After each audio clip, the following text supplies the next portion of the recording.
So much. Now the floor goes to Azerbaijan Institute for Democracy and Human Rights, to be followed by Climate Observers Partnership. Thank you, Madam Chair, Excellencies, ladies and gentlemen. My name is Ahmad Shahidov. I represent Azerbaijani Institute for Democracy and Human Rights.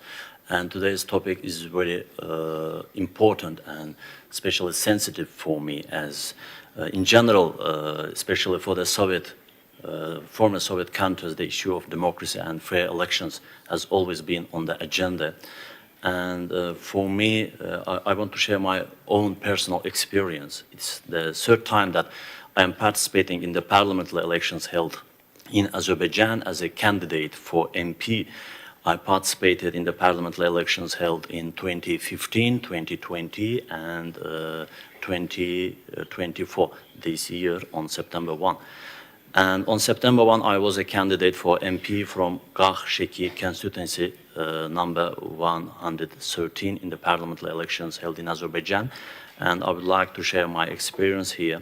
First, I submitted my documents in July and everything was fine. My candidacy has been officially registered and I did not face any difficulties in the initial stage of the process.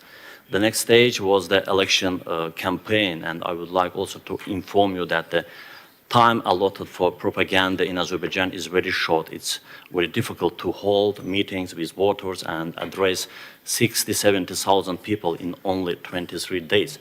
But we passed this stage successfully, and I did not face any obstacles or difficulties. But in general, citizens' interest in the election was very, very low. While meeting with people, I felt that the citizens were not sufficiently informed about the election. In general, they do not believe that a new MP can be elected to their region through elections, and this was the biggest difficulty for me. Again, I tried to convince those people that this time the elections in Azerbaijan will be held in a fair and democratic way. Let everyone be active in the election day. But I experienced the biggest shock of my life on the election day on September 1. I visited 30 out of 73 polling stations from 8 a.m. to 7 p.m. and citizens' turnout at polling stations was very, very low. I saw one person, at most 3 people approaching the polling station and voting. And the biggest problem was the lack of observers at the polling station.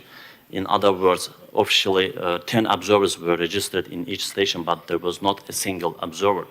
When the results were announced on the election day, I was once again convinced that Azerbaijan still has to work hard to hold democratic elections. As a society, as a government, we are not ready for democratic elections, and citizens in Azerbaijan generally do not know how fair and democratic elections are.